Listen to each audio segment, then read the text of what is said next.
100 டேய் காலு மண்டை பிச்சு போட்டா 1/4 கிலோ தேராது.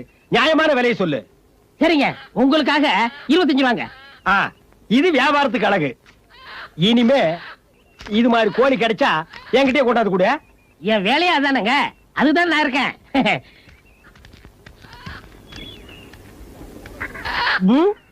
சரியான திறந்த வாயினா இருக்கானே. 100 ரூபாய் கோழியை 25 ரூபாய்க்கு கொடுத்துட்டு ஏமாந்து போறான் பாரு. சரியான இழிச்ச வாய. அவர் வீட்டு கோழிய அவரே ரூபா கொடுத்து வாங்கிட்டு போறாரு.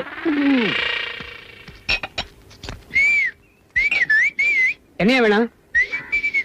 அட புரியலையே. முருகையா, இதெல்லாம் தெரியாம விளக்கண மாதிரி கடை வச்சிட்டேன். மாட்டிக்கிச்சா தாத்தா? விட்டுப்பனா ஒரே அமுக்கு. 100 ரூபாய் கோழிய 25 ரூபாய்க்கு வாங்கிட்டேன். ஏமாறி பைய கிழிஞ்சது. ஏமாந்தது நீங்கதான். நம்ம வீட்டு கோழியை திருடி உங்ககிட்டயே வித்துட்டு போயிட்டான்.